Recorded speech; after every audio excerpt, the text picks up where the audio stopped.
Jesus is grieving.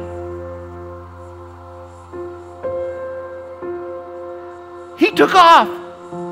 He left those disciples behind. I would have done that and not let them know where I was at, right? And I would have been off by myself, though I have learned to give a return time.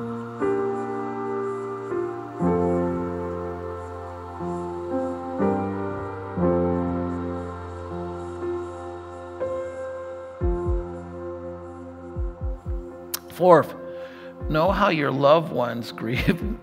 You notice how some of these are contrasting? Because, by the way, grieving people don't help grieving people really well. They're grieving and they're not thinking about the other person. Know how your loved ones grieve and have mercy on them if they're different than your grief style. We can see how Jesus grieved. We really can. And this is where I love Jesus in this moment.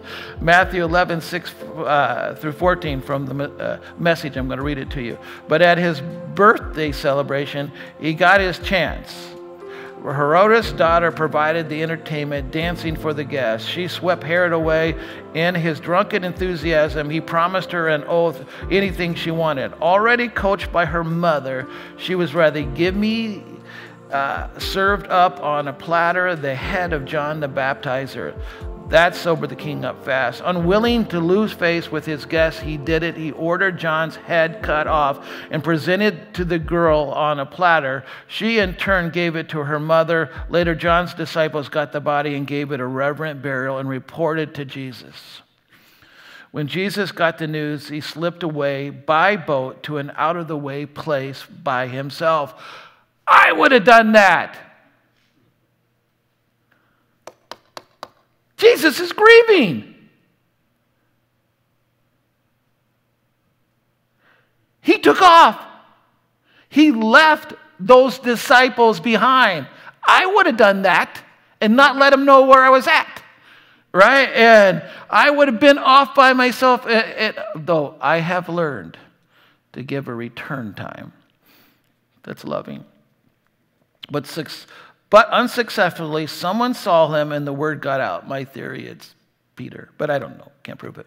Soon a lot of people from nearby villages walked around the lake to where he was. When he saw them coming, he was overcome with pity and healed their sick. I understand this type of grief. I would have done the same thing. Jesus' beloved cousin had died by evil means. He went off by himself to mourn the sorrow of his life. Goodbye, crazy disciples. I can't deal with your arguments and immaturity. Bye. That's what I would have done. By the way, I just want to say that when you're grieving, your tolerance meter disappears, right? Or your stupidity meter. Your ability to tolerate just kind of disappears. That's true with me. If I am struggling, if I am stressed, what I will put up with and what I won't put up with is changes. And suddenly, the angry, grieving Tim will come out and I can't put up with one thing. Or I get offended in that moment. Or whatever it may be. Be careful in those moments. You might grieve like me and need to be alone in your grief for a bit, but come out of it. When I wrote this booklet, I had just lost my beloved cousin this year. Scottie was mentally disabled, but emotionally and spiritually alive.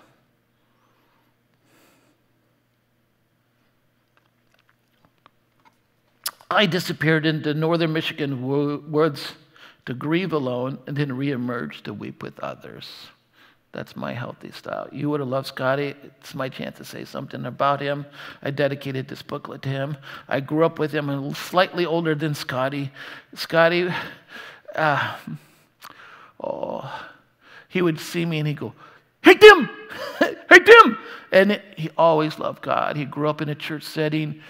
He would call me on the phone and I would hear these voices and he would just be overjoyed.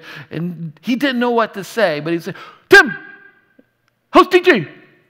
How's Kim?" Or whatever. And we would talk. It was precious. I delighted in him.